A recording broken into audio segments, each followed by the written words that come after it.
The majlis, a symphony of whispered silks and glinting gold, pulsed with the quiet energy of 100 intertwined lives. A lavish tapestry of emeralds, rubies, and sapphires seemed to drape every archway, reflecting the opulent glow of countless lanterns. The air, heavy with the entwined fragrances of cardamom coffee and sweet rosewater, bore the subtle, grounding earthiness of burning oud, a perfume steeped in generations of tradition and veiled narratives. Amidst this breathtaking display of grandeur, Zara felt a profound, aching disjunction. Her exquisite gown, a masterpiece of embroidered emerald green and silver thread, clung to her form, a second skin of gilded solitude. It was a garment of celebration, yet it felt like a shroud, its weight pressing down on her spirit, a tangible reminder of the expectations that bound her. Her physical presence was a contradiction to the vibrant life swirling around her. She sat in a secluded alcove, an island of stillness in a bustling ocean of festivity, her posture a delicate curve of resignation, a fragile statue carved from silent absence. Her luminous eyes, often described as pools of moonlight, now held a deep, unreadable sadness that shimmered beneath a carefully constructed facade of calm. She watched the dance of conversation, the easy laughter, the intimate exchanges between families and friends, and felt a familiar ache bloom within her chest. Each ripple of joy in the room seemed to push her further away, highlighting the chasm between her inner landscape and the vibrant world she inhabited. Her thoughts, like silent whispers on the wind, drifted to distant horizons, to a past that was both a cherished memory and a source of quiet grief. The majlis, with its ancient rituals and its echoes of lineage, felt alien to the rootless yearning that stirred within her, a silent protest against the expectations placed upon her. She was of this place, yet eternally separate, an intricate ornament placed amongst a collection she did not truly belong to. The gentle strumming of an unseen oud player, a mournful melody, seemed to pluck at the very strings of her soul, resonating with a loneliness she rarely allowed to surface. She traced the cool, smooth surface of a pearl on her ring finger, a tactile connection to a lineage that felt both vast and impossibly distant, a cold comfort in the warmth of the room. The faces around her, etched with smiles and shared histories, blurred into an indistinguishable mosaic, their joy a brilliant, distant star she could only observe. A subtle tremor ran through her, a wave of profound emotional fatigue. She longed for a moment of genuine connection, a gaze that would see beyond the shimmering fabric and the societal roles, a touch that would acknowledge the vulnerable heart beating beneath the elegant artifice.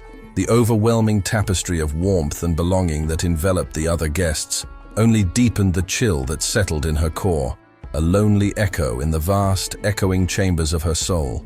She wondered if anyone truly saw her, or if they merely observed the beautiful shell, the carefully crafted image of a woman gracefully enduring the passage of time.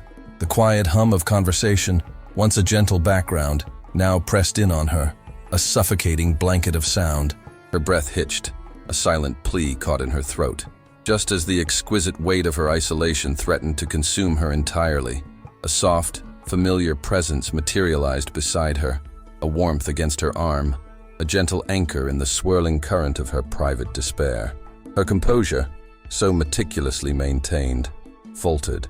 A voice, tender and rich with affection, broke through the illusion of her solitude, a melody that offered a glimmer of hope. "My dearest Zara, why are you sitting all alone, my sweetest?" The opulent marble palace atrium seemed to magnify the hotel general manager's scrutinizing gaze as Khalid's eyes, like an internal scanner, assessed Amir from his simple thobe to his worn satchel. A cynical smile played on Khalid's lips, yet his eyes remained devoid of warmth, reflecting a deeply ingrained prejudice. With quiet composure, Amir approached the magnificent mahogany counter, requesting a room for 3 nights. The young receptionist, Layla, who stood behind the counter, exchanged a fleeting, uneasy glance with a nearby colleague, the subtle discomfort in her eyes, a stark contrast to the brilliant sparkle of the grand crystal chandelier above. This brief, silent exchange hinted at the palpable tension and the hotel's underlying bias, even amidst the lavishness of their surroundings. further underscored by the exquisite handcrafted marble vase resting elegantly on the polished surface of the counter. The air, subtly fragranced by an Arabian oud diffuser, seemed to thicken with unspoken judgment. A fragile smile touched Zahra's lips, a ghost of amusement that barely reached her eyes. Samira's presence was a balm, a brief shield against the weight of expectation. The gentle question stirred a deeper ache, a lament for a freedom she rarely knew. She shook her head, unable to untangle the threads of duty and desire. The scent of rose from Samira's hand lingered, a counterpoint to oud and incense that filled the chamber. For a moment, the majlis seemed to shrink, a private eddy of understanding amid the grand event, fragile, destined to break. The low hum from the main hall swelled, signaling an arrival. A collective breath rippled through the family, a prelude to an entrance. Zahra felt a cold prickle of dread. She knew without looking who could shift the room so. Khalid. She straightened almost imperceptibly, a subtle defense. Samira's grip on her arm tightened, a silent acknowledgement. A tall, imposing figure entered, gait deliberate, almost regal. Sheikh Khalid Al Maktoum moved with authority. His white kandura glowed under the lamps against the decor. His dark eyes swept the room, lingering on Zahra a fraction too long. A shiver traced her spine. His smile to the elders was charm with an edge, predatory calculation. The patterns on the marble seemed to warp under his shadow. Each step pronounced his power. The sense of impending claim settled like a shroud. When he spoke, his voice was deep and resonant, used to command. His pleasantries flowed with hypnotic rhythm, but Zahra heard only certainty. He took what he desired, and now his desire was her, their arranged future. The air felt charged, as if the room aligned to his will. She imagined a tiny bird in a gilded cage, the falcon circling. The jasmine that had soothed her seemed to wilt beneath his gaze. She longed for the desert wind, for a horizon to let her soul fly. Samira's hand was her only anchor. Her heart beat a frantic rhythm. She looked away, fixed on a distant point, trying to disappear into herself. But his gaze was a tether, hauling her back into the reality of her fate. The future, once blurred, snapped into harsh clarity, vivid, unforgiving. The promise of release felt like a mirage, always beyond reach. Each breath was a stolen moment, every second a step toward a union that felt more like a sentence than a celebration. The golden light of Dubai, once aspiration, now cast long shadows that ensnared her. A chill, colder than any desert night, permeated the lavish warmth of the majlis, radiating from the man whose presence reshaped her very world. The scent of oud, once a comforting embrace, now seemed to cling to her, heavy with the weight of tradition and unbreakable vows. Her gaze remained fixed beyond Khalid, trying to pierce the opulent veil of the room, to find a sliver of the boundless desert sky she longed for. Each murmur from the assembled guests, once a distant hum, now felt like a chorus of judgment, echoing the inevitability of her future. Samira's hand remained a warm anchor, a silent promise of solidarity, yet even that small comfort felt fragile, a delicate barrier against an approaching storm. Khalid moved with a quiet power that drew all eyes, a predator in a finely tailored kandura. His polite nods to the elders, his measured smile, each gesture was a performance of control, a subtle display of dominion that Zahra felt acutely. She could feel his attention, a piercing awareness that transcended the polite glances he offered to others. It was as if he saw through the practiced composure, directly into the fear that tightened her chest. The intricate patterns on the ceiling, usually a source of quiet distraction, seemed to press down, mirroring the pressure building within her. She was a piece on a grand chessboard, moved by unseen hands, and Khalid was the player who would decide her next, most significant move. The vibrant tapestries and gleaming gold around her, which once signified a world of secure belonging, now felt like the very threads of her confinement. She fought the urge to pull away, to shrink into the cushions of the divan, to disappear entirely. Her breath caught, shallow and uneven, as the realization settled deeper. This grand occasion, this gathering of families, was not a celebration, but a ceremonial transfer. She was not merely marrying, she was being claimed, becoming an extension of a powerful lineage, her identity dissolving into a preordained role. The jasmine in the air, sweet and heavy, became cloying, a reminder of the suffocating expectations that surrounded her. Her mind raced, desperately searching for an escape, a loophole in the elaborate tapestry of her fate. But there was none. Every path led back to this room, to this man, to this future. The soft rustle of silk as a servant passed, the gentle clink of a coffee cup. Each sound amplified her sense of entrapment. She saw her reflection in the polished surface of a nearby table. A stranger, adorned in borrowed pearls, her eyes mirroring a silent plea.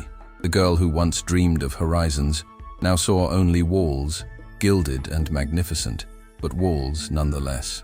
Samira's presence was a small flame in the encroaching darkness, a reminder of genuine connection, a faint echo of a life she might have had. A wave of profound exhaustion washed over her, not of the body, but of the spirit, a weariness born of ceaseless internal struggle. She yearned for solitude, for the quiet embrace of her own thoughts, where the demanding gaze of tradition could not reach. But even that small luxury was now denied, swallowed by the demands of the moment. Khalid's voice, a low rumble from across the room, seemed to vibrate through the very floor, an inescapable presence. She gripped Samira's hand tighter, a silent plea for strength, for a moment longer, before she had to face the future, head-on. The majlis, with all its splendor, became a stage, and she, an unwilling actress in a drama not of her making, about to begin a performance that would define the rest of her days. The air thickened, charged with unspoken declarations, as the grand narrative of her life continued its relentless, unwavering trajectory. The hushed reverence of the majlis shattered, not with a sudden clamor, but with a calculated, piercing declaration from Khalid. His voice, previously a low current, now cut through the heavy air with an undeniable edge, a predator's challenge delivered with a veneer of magnanimous cruelty. "If you can pay for the cheapest room," he announced, a slight, almost imperceptible curl to his lip, "I'll give you the suite." The words, sharp and demeaning, sliced through the opulent silence of the marble palace atrium, leaving a palpable void in their wake. A wave of profound shock rippled through the gathered guests, a collective intake of breath that was almost audible. Discomfort painted many faces, quickly followed by overt disapproval. Hands rose, almost instinctively, to cover mouths, concealing gasps and expressions of dismay, a silent protest against the brazen mockery that had just unfolded. The polished surfaces and shimmering fabrics, which minutes before had reflected a world of serene grandeur, now seemed to mirror a collective unease. Even the meticulously trained staff, pillars of professional discretion, visibly faltered. Layla, her eyes usually downcast in deference, darted a glance of profound embarrassment towards her manager, her composure visibly cracking. His behavior transcended mere social awkwardness. It was a public unraveling, transforming the unspoken, insidious threads of prejudice into a stark, undeniable spectacle of overt scorn. The air, already thick with the weight of Zara's preordained fate, now crackled with an entirely new, unsettling tension, born of an open affront that no one present could ignore or easily dismiss. The elaborate patterns on the ceiling, once a distant distraction, pressed down, mirroring the growing pressure within the ornate hall, as all eyes, despite their discomfort, remained fixed on the man who had so brazenly disrupted the fragile peace of the gathering. A tremor ran through Zara, a chilling confirmation that the world she was about to enter was governed by a harsh, unpredictable hand, capable of inflicting pain with a casual word. The sweet jasmine, once cloying, now felt acrid, a scent of impending bitterness. The majlis had transformed into an arena, and Khalid, the master of ceremonies, had just drawn the first, cutting line in the sand, redefining the very nature of the lavish occasion, setting a deeply disturbing precedent for the days to come. The grand narrative of her life had indeed begun, but with a jarring, discordant note that promised a turbulent score. Amidst the heavy, charged silence that pressed down on the opulent atrium, thick with the unspoken judgment of a captive audience, a profound tranquility settled upon Amir. His presence, unburdened by the spectacle, offered a stark counterpoint to the manager's escalating frenzy. Khalid's eyes, burning with a crude mixture of triumph and escalating irritation, locked onto Amir's, only to find them reflecting a serene calm that further inflamed his volatile spirit. The sheer composure, an almost disarming stillness in the face of such blatant provocation, was a silent insult to Khalid's theatrical display of power, a quiet defiance that rippled through the polished air. With a voice that was a gentle current against the bluster, a tone imbued with a patience that transcended the immediate, Amir posed his question, cutting through the thick tension like a silken blade. "And what might be the cost of your most humble accommodation? The cheapest room you offer?" A dismissive, haughty scoff escaped Khalid's lips, a sound laden with derision that echoed through the lofty space. He threw out a figure, 800 dirhams, convinced the sum would instantly deflate Amir's audacious challenge, ending the embarrassing charade with a resounding finality. His smug certainty was absolute, a self-assured narrative playing out in his own mind, where this commoner would retreat, defeated and shamed, back into the anonymity from which he had dared to emerge. Khalid's arrogance, a blinding veil, prevented him from perceiving the subtle, knowing flicker in Amir's eyes, a depth of understanding that hinted at an immense, concealed fortune. He remained utterly oblivious to the precipice upon which his entire professional life now teetered, unaware that he was, at this very moment, stepping into the unwitting role of protagonist in his career's most spectacular and utterly crushing humiliation. The manager, consumed by his shallow metrics of wealth and status, critically misjudged the true measure of the man before him, mistaking quiet dignity for desperate poverty and serene confidence for a foolish gamble. The opulent surroundings of the Al-Aliya Palace, the gleaming marble, the shimmering crystal chandelier, and the subtle scent of oud now seemed to conspire against him, each element silently bearing witness to a monumental miscalculation that was about to unfold. The air, once thick with his authority, began to hum with an almost palpable anticipation, a tension born not of fear, but of an impending revelation. Khalid's triumphant smirk, fixed and unyielding, failed to register the shifting glances among the guests, the almost imperceptible widening of eyes, the collective intake of breath that signaled a dawning awareness. He was too engrossed in his own narrative of superiority, too convinced of the outcome, to notice the subtle currents of respect and intrigue that now flowed towards Amir. The public trial he had initiated was swiftly turning, the unspoken verdict of the room now poised to deliver a crushing blow to his inflated ego, a sentence rendered by a truth far grander than his limited perception could ever encompass. The stage was set, and the grand, gilded theater of the Al-Aliya Palace prepared to reveal a different kind of king. The hum of this nascent transformation was about to be interrupted by a presence clinging to old ways, a man whose perception remained veiled by superficiality. Khalid, his polished shoes clicking on the marble, strode into the atrium like a storm beneath an impeccable suit, his gaze sweeping the scene with proprietary disdain. He took in Amir's quiet dignity at the reception desk, simple thobe and all, and a sneer sharp as winter wind cut across his lips. The sight of such unpretension in his opulent domain offended his curated sensibilities, a discordant note in the symphony of luxury he believed he conducted. Every line of Khalid's posture, every arch of his brow, communicated an ingrained contempt for anything that did not proclaim status and wealth. He moved with absolute entitlement, convinced of his unassailable position and the inferiority of those who did not match his narrow definition of success. The vibrant life Layla envisioned for Al-Aliya Palace seemed to shrink under his shadow, stifled by the weight of his prejudice, a chill in the air of burgeoning warmth. He approached Amir, footsteps echoing too loudly in the serene space, a deliberate intrusion. "Still here?"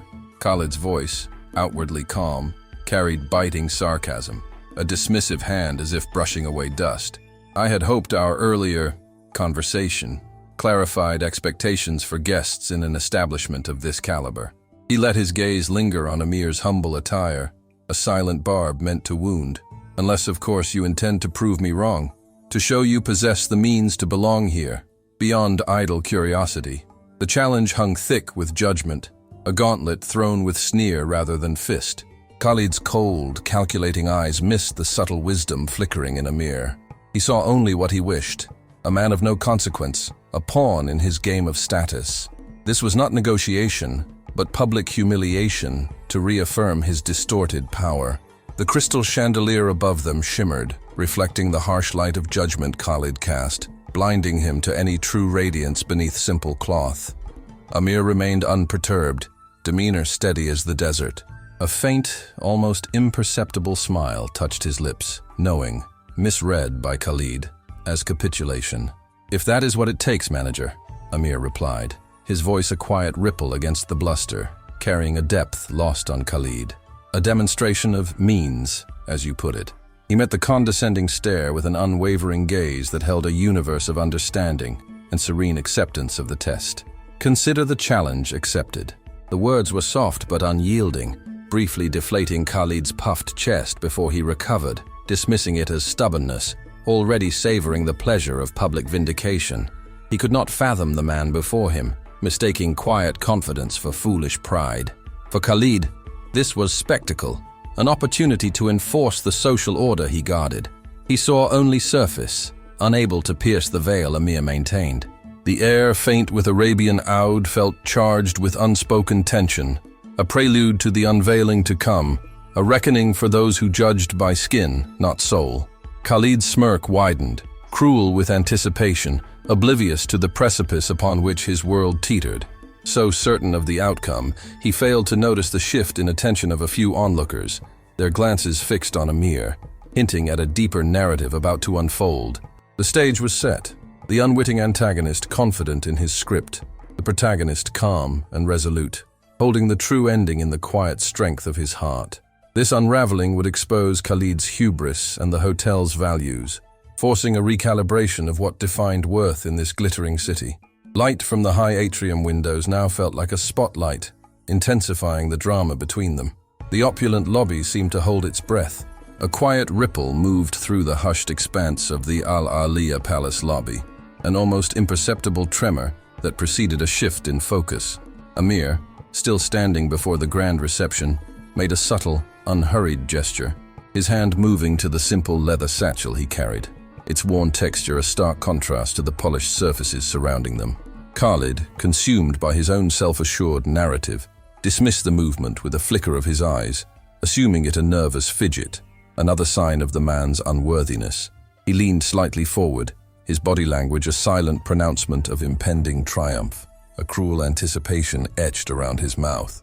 The gathered onlookers, however, those few whose gazes had strayed from the glittering display of power, now watched Amir with a deepening, quiet curiosity, sensing the subtle turning of a tide. With a deliberate grace that belied the building tension, Amir unfastened the buckle of the satchel. No dramatic flourish, no theatrical pause, merely a quiet act of unfolding. The soft, aged leather gave way, revealing not stacks of currency or glinting jewels, but a collection of unassuming objects nestled within. A hand-bound journal, its pages softened by countless touches. A small, intricately carved wooden bird, smooth and warm with age.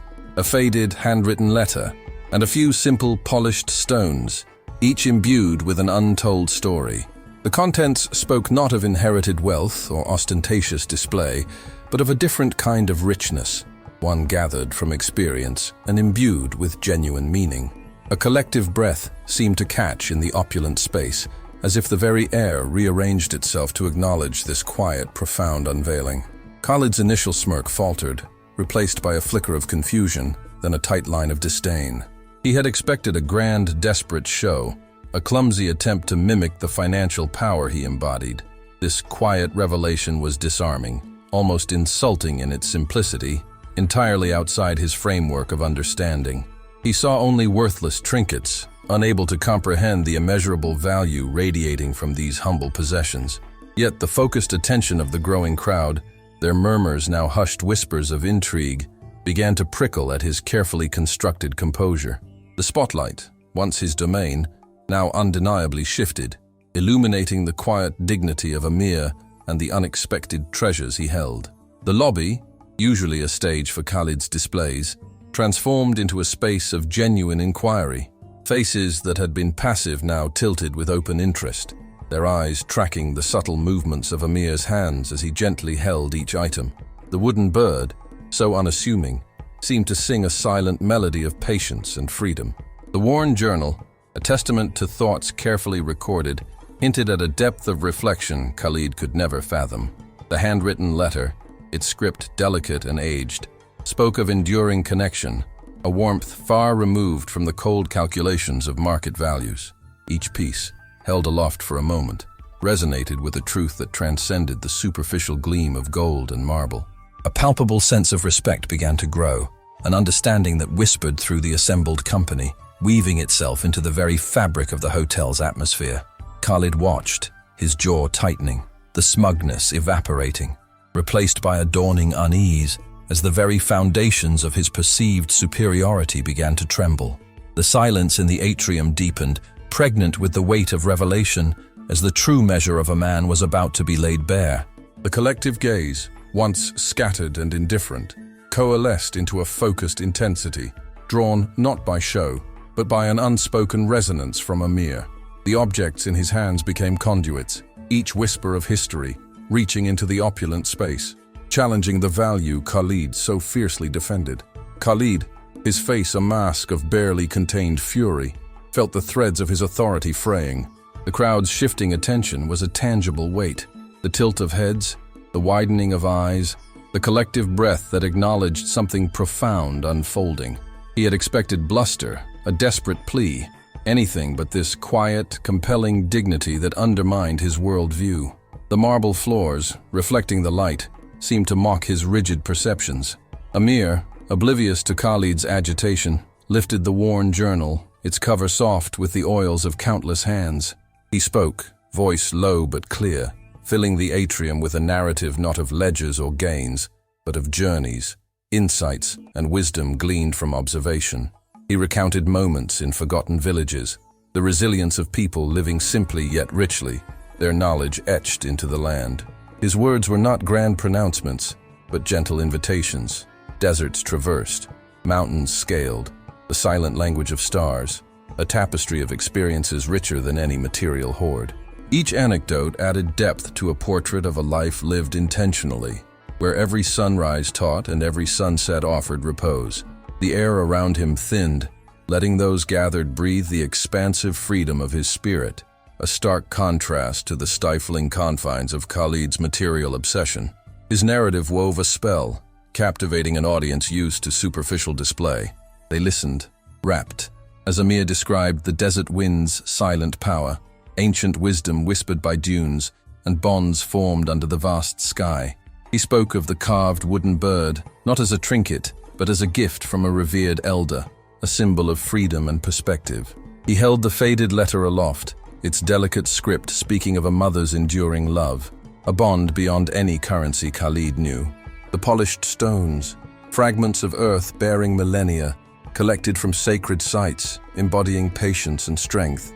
Not gems, yet they gleamed with an inner light, reflecting the quiet power of their origin and the stories they had absorbed. Khalid's face twisted in disbelief and growing horror. This was not the exhibition of inadequacy he had expected.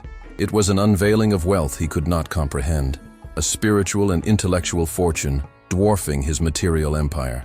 The audacity of this quiet defiance dismantled his hierarchies and infuriated him. He wanted to shout, to dismiss it as sentimentality, but the room's shift silenced him. Eyes once deferential now held a new light, a dawning respect for the man in the simple thobe, whose words carried more power than Khalid's bluster. Light through the atrium seemed to coalesce around Amir, illuminating him as a storyteller whose truths resonated deeper than Dubai's gleam. Whispers turned to genuine awe, a quiet revolution of perception within Al-Alia Palace. Realization settled on Khalid with crushing weight. He had misjudged everything.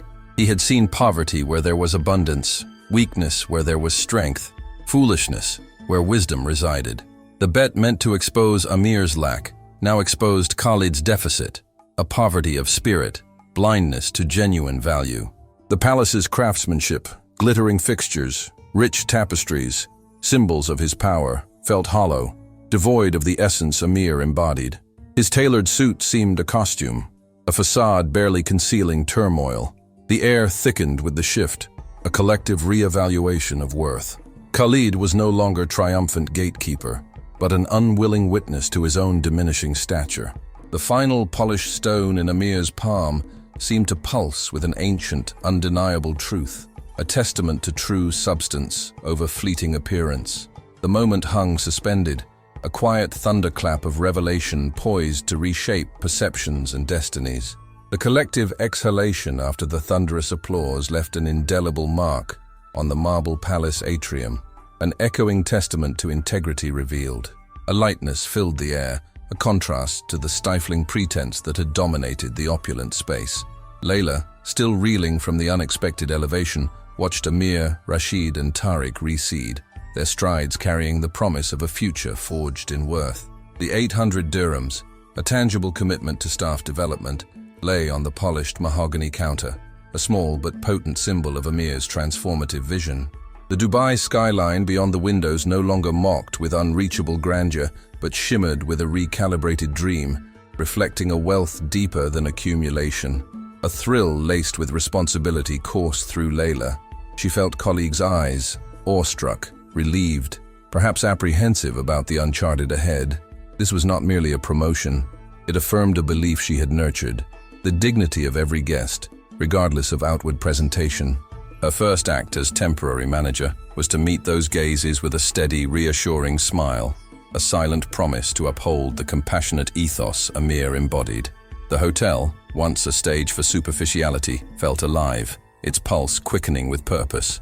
Layla moved with a grace born of intent, steps confident yet grounded, reflecting the change that had swept their world. Murmurs among lingering guests shifted from judgment to admiration for a man who saw beyond surface. She turned to the reception desk, where the handcrafted marble vase seemed to glow, no longer mere ornament but sentinel of artistry and value. The Arabian oud diffuser scented the air, its rich aroma now authentic, freed from Khalid's disdain. Layla's directives, rooted in Amir's example, were simple yet revolutionary. Every person entering Al Alia Palace was to be met with unequivocal warmth, a welcome that looked beyond attire or status. She envisioned a lobby where human connection was paramount, where sincere kindness was the ultimate luxury, an oasis for every soul seeking solace. Staff whispers were not idle gossip, but newfound enthusiasm, a shared relief from Khalid's oppressive atmosphere. They instinctively grasped the hotel's shift. Layla gathered her team. Her soft voice carried conviction. She spoke of empathy, listening beyond words, anticipating needs with care. True service, she said, transcended rote tasks. It was an art of interaction, a dance of respect, making each guest feel seen. Initial awkwardness faded, replaced by determination to build a legacy worthy of Amir's trust. This was a chance not just to manage a hotel, but to redefine hospitality in a city of grandeur, to make Al Alia a beacon of welcome. The responsibility felt immense, a mosaic of daily choices that could reinforce or undermine Amir's balance. Layla knew eyes would watch, not only guests and staff, but Dubai's elite, eager to see if compassionate luxury could root. She remembered Amir's calm resolve, his faith in intrinsic worth, a wisdom that cut through the brightest gold.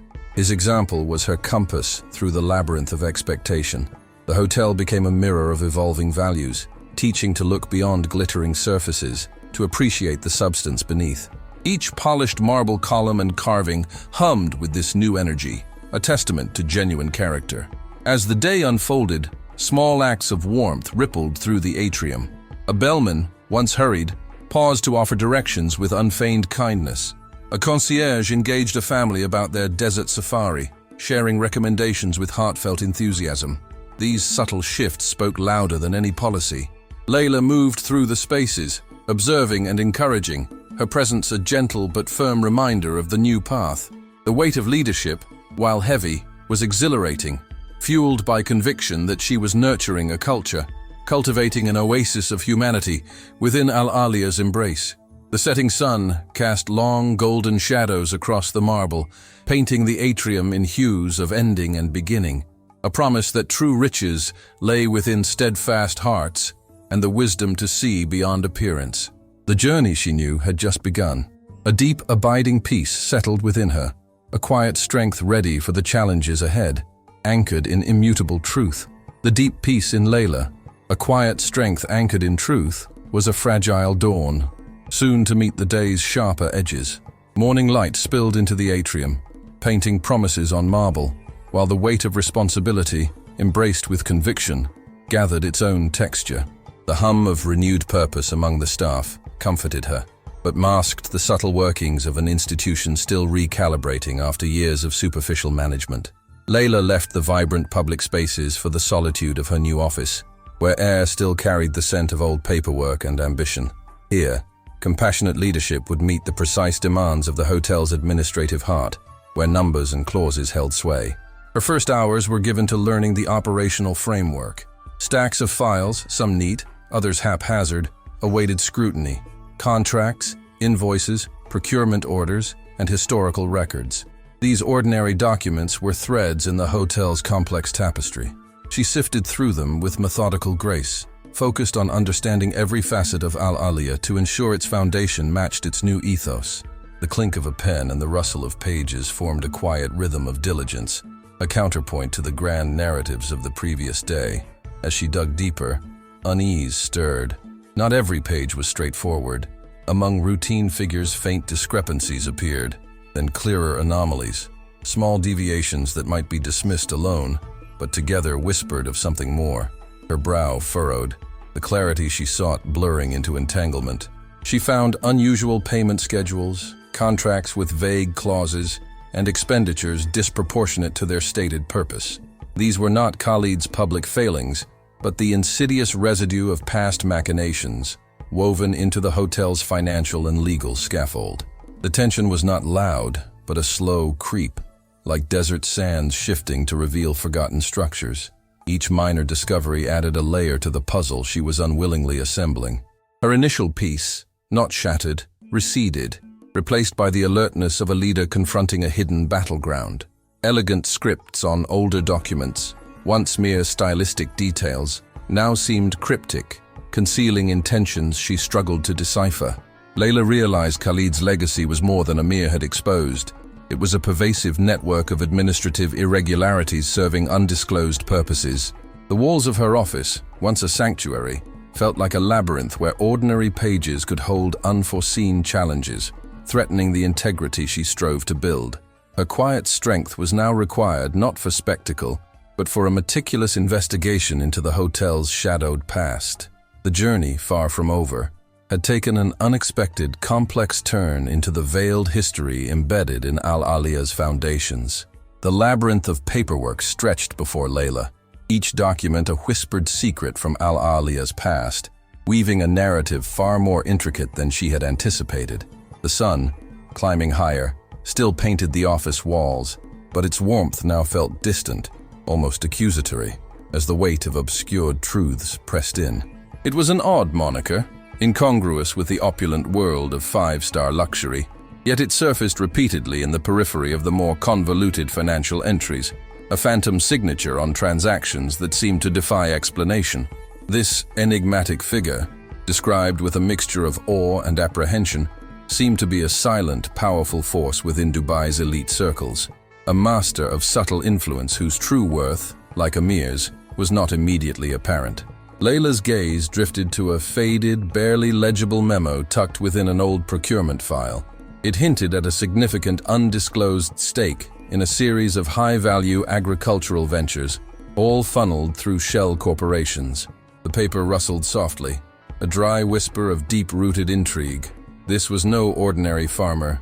This was a strategist, an architect of unseen empires, a man whose hands, though perhaps calloused by earth, also manipulated the intricate levers of power.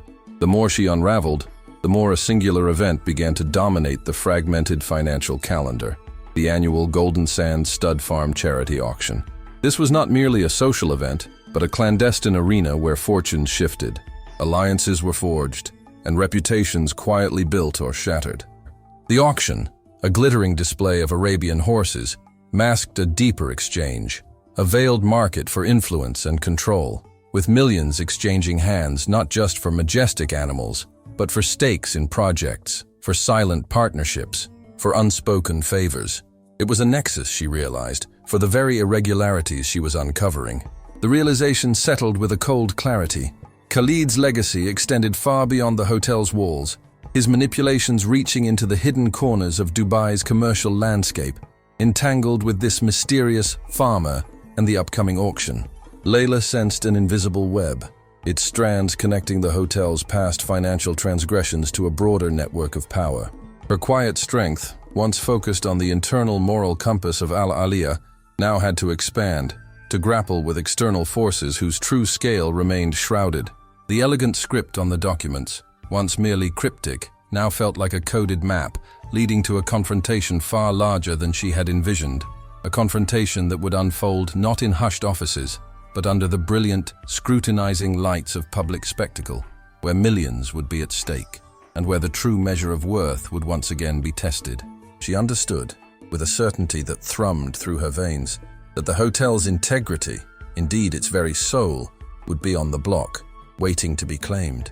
The certainty that the hotel's soul hung precariously on the brink, poised for public scrutiny at the Golden Sands auction, was a truth Layla held, yet its shadow already reached the gilded room where Khalid seethed. He paced his private study. Leather and expensive cigars soothed nothing. The debacle at Al-Aliyah Palace had stung, but whispers suggested something more insidious, threatening the foundations of his power. His network, once impenetrable, felt compromised. Information slowed, loyalties wavered. The memory of Amir's serene face and the modest satchel burned with infuriating clarity, a peasant's insolence he could not erase. He could not reconcile the satchel's simplicity with the upheaval it caused.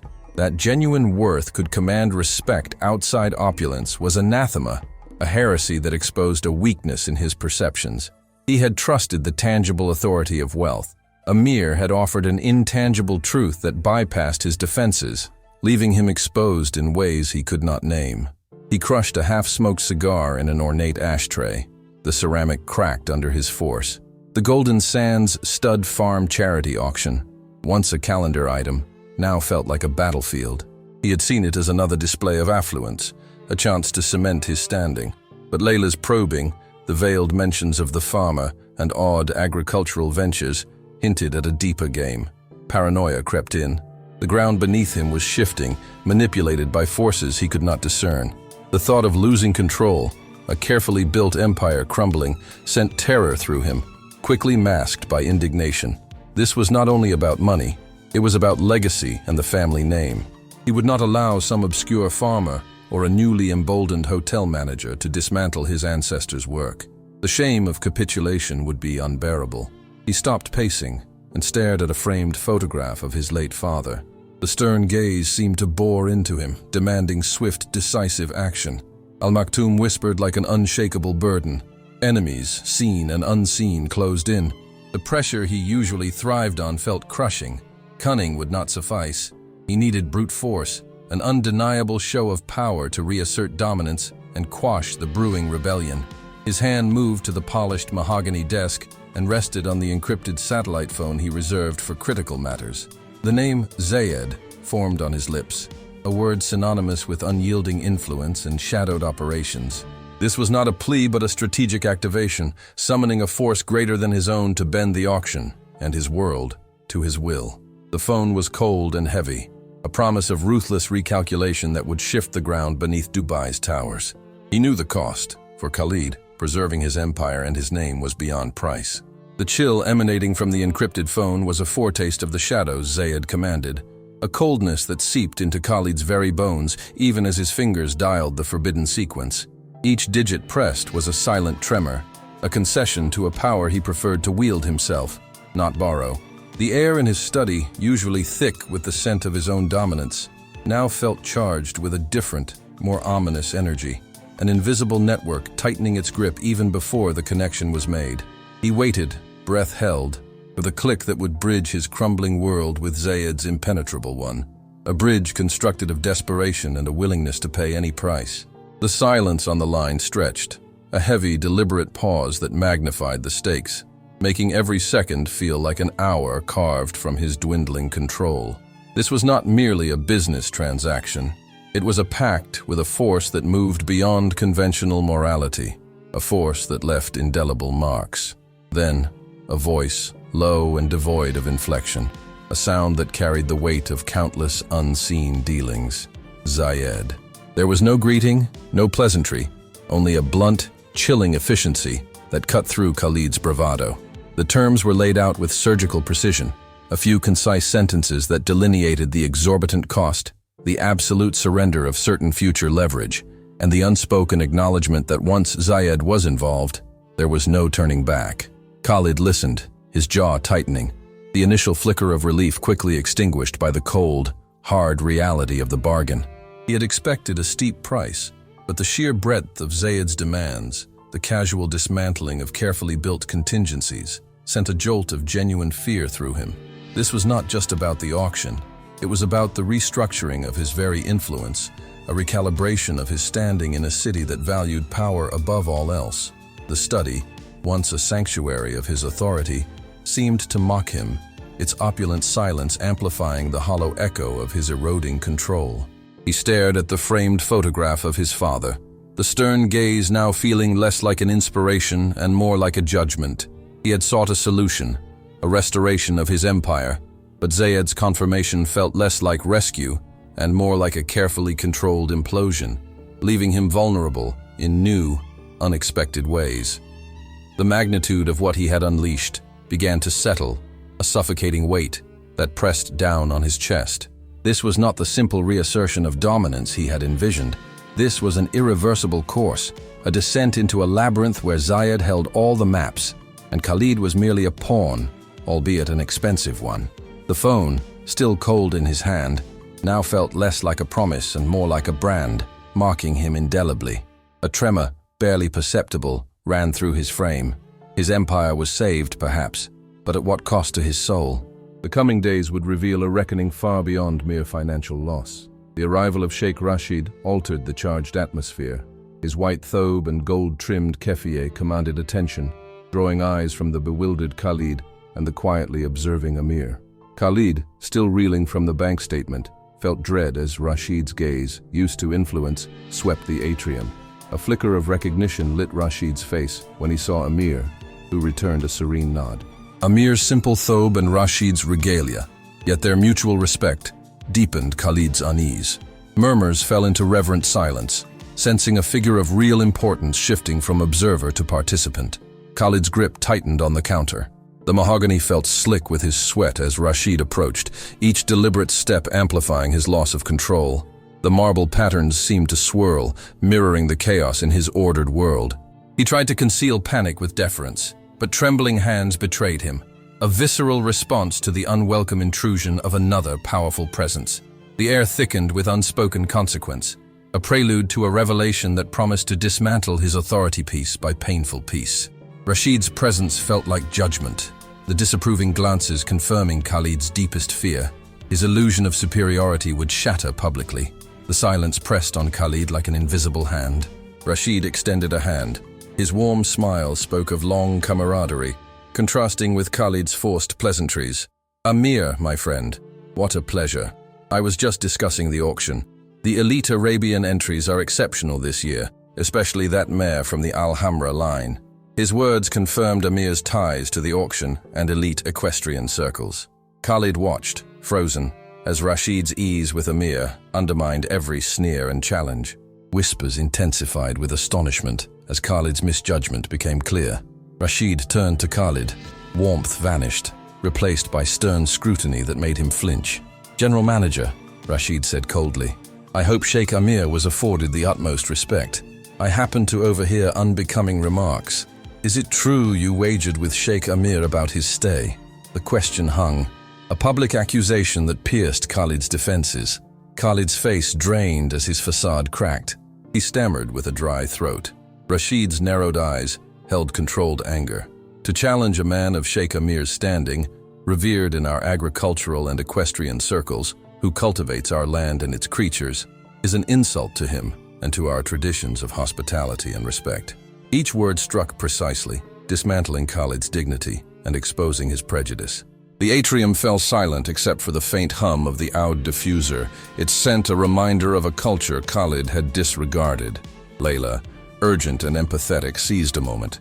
She approached, whispering, "Sir, Tariq, the auctioneer from Al-Jawhara, needs to speak with Sheikh Amir urgently." Another powerful figure seeking Amir, tied to the auction Khalid had mocked, delivered the final blow. His carefully constructed reality collapsed, leaving him exposed and disgraced before guests, staff, and conscience. The golden skyline mocked his belief in superficial power, reflecting the harsh light of genuine worth he could no longer escape. The city's gleam, once proof of Khalid's ambition and triumphs, had become an indifferent mirror reflecting his diminishment. Each polished surface and shimmering tower amplified his public humiliation, echoing Rashid's scorn and the judging gazes of the guests. A visceral ache hollowed his chest where pride once sat, now stripped bare. The atrium, once his domain, felt suffocating, charged with a shift in reverence toward Amir, the man he had dismissed. The faint oud that once signified power now mocked him, a reminder of the cultural values he'd scorned. His tailored kandara, usually a mark of standing, felt like a costume in a drama where he was the villain. He longed for the sterile silence of his study, but even that retreat was tainted by Zayed's efficient memory. The marble beneath his feet, once solid under entitlement, felt unsteady, an illusion about to shatter. He was adrift in a sea of his own making, buffeted by contempt and the dawning realization of his misjudgment. Whispers that had been a distant hum coalesced into a condemning chorus, each syllable a shard of glass. His vision blurred, the lobby's opulence twisted into a grotesque caricature of his fall. He had built his life on appearances, wealth, and influence, only to find them worthless against the character and wisdom Amir embodied. This quiet revolution affronted everything he believed. His hands, slick with sweat, trembled, betraying the composure he tried to hold. The image of Amir, calm and collected, accepting Rashid's outstretched hand with an ease born of shared respect, burned into Khalid's memory, a searing indictment of his arrogance. It was a tableau of unadorned power against which his bluster crumbled. He wanted to lash out and reclaim control, but words stuck in his throat, choked by defeat. The silence that once pressed on him like an invisible hand felt like an open wound, exposing every raw nerve of his shattered ego. Then Tariq arrived, the acclaimed auctioneer, seeking Amir with an urgency beyond courtesy. Another twist of the knife. This was not a setback, but a seismic shift, a reordering of Khalid's world. Tariq's approach underscored the reach of Amir's network, connections Khalid had failed to perceive. The impending conversation with Tariq would only confirm Amir's hand in the auction Khalid had dismissed and intended to manipulate. The irony lodged in his throat. He felt the staff's eyes, once subservient, hold a new expression.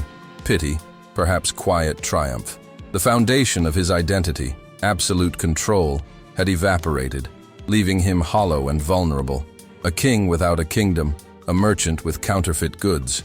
The glittering city outside, once full of possibility, now closed in, its golden embrace a suffocating chokehold, trapping him in the glare of his diminished reality. The true cost of his arrogance, far deeper than any financial loss, was exposed, a scar on his reputation. Humiliation crawled over him, demanding acknowledgement. He longed to rewind time, but consequence offered no reprieve. Each breath reminded him of his defeat and that genuine worth transcended superficial power. He stood frozen, an impotent statue in a transforming world, realizing with chilling clarity that his fight had only begun, not for dominance, but for survival, in a landscape reshaped by the quiet strength of the man he had called a peasant.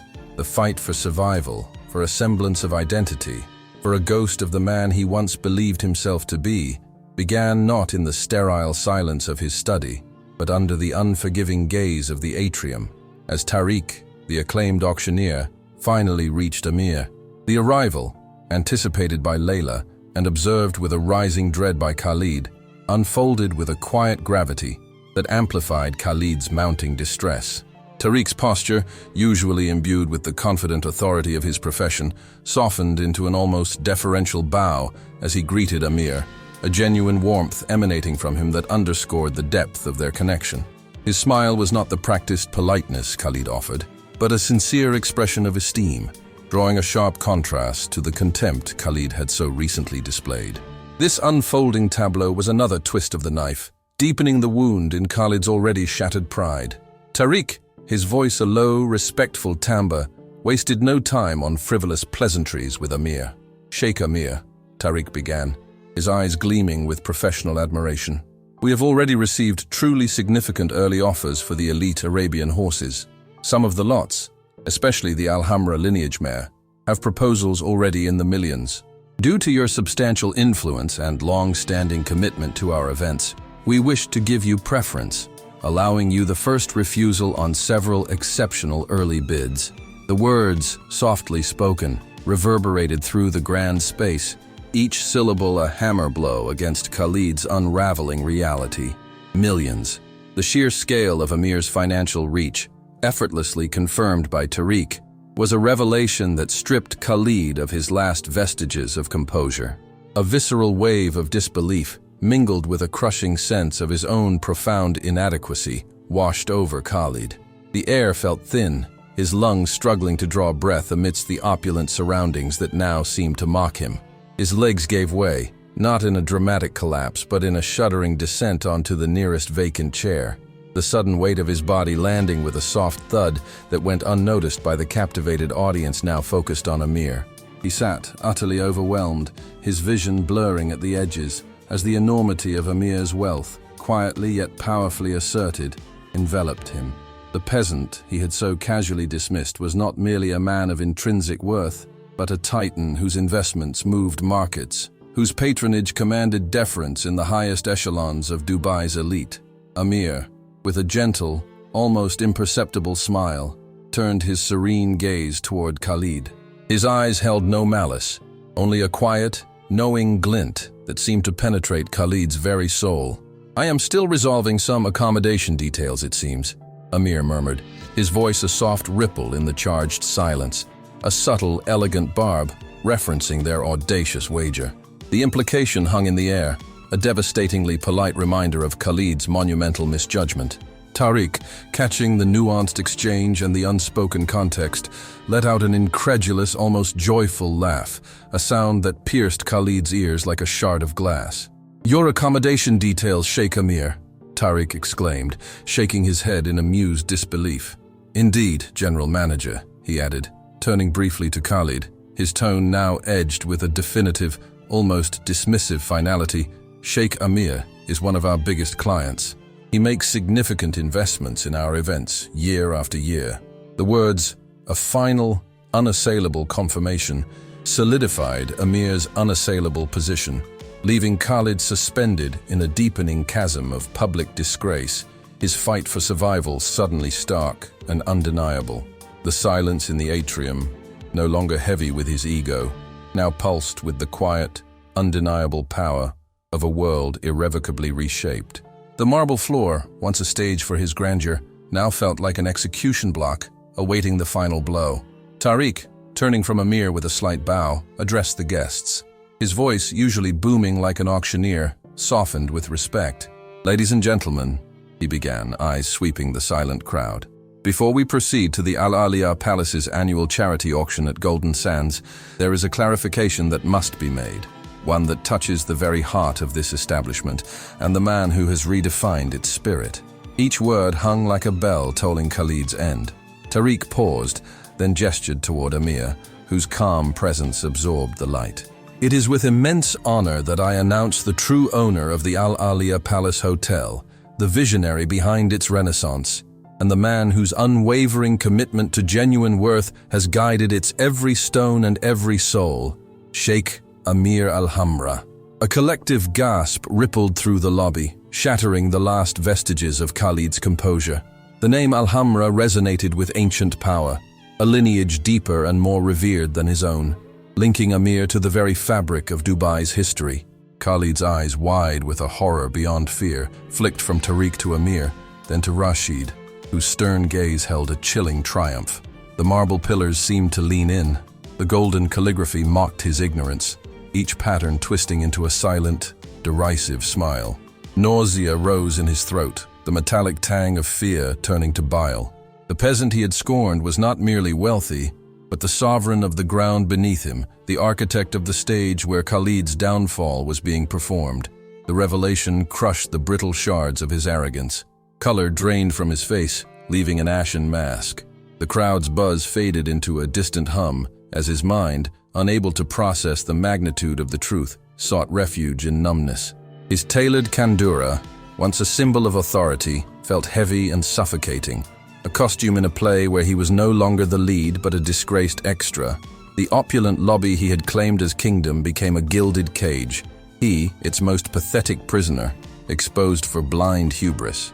Tariq's casual delivery, as of a long-anticipated truth, only amplified his misjudgment. Amir had not just won a bet, he had reclaimed his place, silently dismantling Khalid's world with a quiet dignity more devastating than any accusation. He remembered the humble satchel, its unassuming contents, the wisdom Amir had offered, and the genuine respect that had radiated from him. Khalid had seen nothing but superficiality, blinded by distorted values, unable to recognize the king in simple cloth. The irony seared. He had tried to prove Amir's lack of worth, only to have his own exposed. Zayed's cold intervention, the exorbitant price paid, now seemed a grotesque joke, an attempt to shore up a structure rotten at its foundations. He had played a game of power and lost everything, not to a rival, but to a force of integrity he had ignored. Through the grand windows, the city's golden skyline shimmered with indifferent beauty. Each tower, once testament to his ambition, now stood as witness to his undoing, reflecting his insignificance against true power. His breath hitched in the cavernous silence of his inner world. He was a hollow shell, bereft of the illusion that had sustained him. The fight ahead was no longer for survival or dominance, but for a ghost, the phantom of the man he once believed himself to be, adrift amid the wreckage of his own making, his carefully curated world reduced to ashes at the feet of the man he had dared to call a peasant. The final blow had landed not with thunder, but with the quiet, devastating truth of a king's revelation. The weight of that quiet, devastating truth settled upon Khalid like a shroud of lead, each breath a sharp, painful reminder of his monumental miscalculation. The vibrant hubris that once defined him had evaporated, leaving behind a chilling void, a desolate landscape where his empire of illusions lay shattered. He stood in the opulent lobby, a solitary figure amidst a sea of shifting perceptions, the grand architecture that once celebrated his ambition, now mocking his every failed step. The air, once thick with his self-importance, now carried the undeniable resonance of Amir's quiet power, a truth that permeated every polished surface and intricate design. His carefully constructed world, built on the fragile foundation of appearance, had crumbled, exposing a raw, vulnerable core he had long suppressed. The city's shimmering facade, once his reflection, now seemed to pull away, leaving him isolated in the harsh glare of his own diminished reality. A profound disorientation swept over him. He felt untethered, adrift in a rapidly transforming narrative where he was no longer the author, but a discarded character in a story of another's making. The realization that his fight for dominance had transmuted into a struggle for mere existence gnawed at him, a relentless current threatening to drag him further into the abyss of his own undoing. Every glance from the guests, every hushed whisper, became a fresh wound, confirming his public disgrace, stripping away the last vestiges of his dignity. The sheer audacity of Amir's silent triumph, achieved not through force but through inherent worth, was an unbearable affront, a testament to a wisdom Khalid had blindly ignored. His hands, still clammy with the residue of unacknowledged panic, clenched, then slowly relaxed, a futile gesture against the inexorable tide of change. He was a ghost in his own former kingdom, watching helplessly as the future unfolded, vibrant and uncompromising, without him at its helm. The once familiar scent of oud now carried a bitter, almost metallic tang, a reminder of the corrosive nature of his own arrogance. The grand columns, carved with stories of lineage and prosperity, seemed to loom over him, silent witnesses to a fall from grace that would reverberate through generations. He yearned for the solace of oblivion, for a retreat from the penetrating gaze of a world that had suddenly and irrevocably seen through him. The profound emptiness within him echoed the vast, indifferent desert outside, a mirror to his own desolation. He had believed himself invincible, a force of nature, only to be humbled by the quiet strength of a man whose true wealth lay beyond the grasp of any ledger or market. The weight of this revelation was crushing, a burden that promised to redefine every future moment, every interaction, every solitary thought. His empire had not merely been lost, it had been revealed as a mirage, a fragile construct against the enduring power of truth and integrity. He felt a phantom chill, not of the air, but of a soul stripped bare, exposed to the elements of consequence. The battle, far from ending, had merely shifted its ground, demanding a resilience he was unsure he possessed, for the survival of a self he barely recognized. The vibrant tapestry of Dubai, once a celebration of his triumphs, now wove a somber narrative of his spectacular self-inflicted defeat, a story etched into the very skyline. The profound emptiness that had consumed Khalid now fractured, making way for a dizzying surge of disbelief as Amir spoke again, his voice still gentle, yet resonant with undeniable authority. A flicker of something akin to hope, fragile and tentative, ignited within the desolate landscape of Khalid's mind when Amir acknowledged his family, a lifeline extended in the midst of his utter ruin. The offer was a transfer, a drastic repositioning from the opulent marble palace atrium to the rustic, yet equally grand, Golden Sands stud farm, not as a manager, but as a mere administrative assistant, his salary reduced to mirror his diminished status. Here, under the watchful wise eye of Salim, the esteemed caretaker, Khalid would learn the bitter yet vital lessons of humility and honest labor, a forced immersion into a world where intrinsic worth, not glittering appearance, held sway. The condition was stark, a year of genuine change, a period of profound introspection and sincere effort, after which a return to the hospitality sector, albeit in a serving role, might be considered. Khalid, his shoulders slumping in a wave of overwhelming relief mingled with burning shame, could only nod, tears streaming down his face, each drop a testament to the magnitude of his fall and the unexpected grace of Amir's mercy. The unspoken weight of his monumental misjudgment, the crushing burden of his lost empire, momentarily lifted, replaced by the heavy yet purifying weight of a second chance. Amir then turned to Layla, the empathetic receptionist, whose quiet integrity had shone through Khalid's arrogance. He commended her character, her inherent respect for all, promoting her to temporary manager with a calm authority that left no room for doubt. Her first instruction was clear and revolutionary: to implement a policy of universal respect, a foundational shift in the hotel's ethos. Amir, with a gesture that transcended mere transaction, dedicated the 800 dirhams from their infamous bet to staff training, a tangible investment in the very values Khalid had so carelessly disregarded. Rashid and Tariq, witnessing this profound display, exchanged glances of deep admiration, acknowledging Amir's wisdom and mercy. As Amir, Rashid, and Tariq departed to plan for the exclusive charity auction, the entire marble palace atrium, from the high ceilings to the polished floors, erupted in spontaneous applause, a resonant affirmation of true leadership that sought to elevate, not humiliate, echoing the adapted theme. The truest wealth resides not in the shimmer of gold, but in the steadfast heart and the wisdom to see beyond the veil of appearance.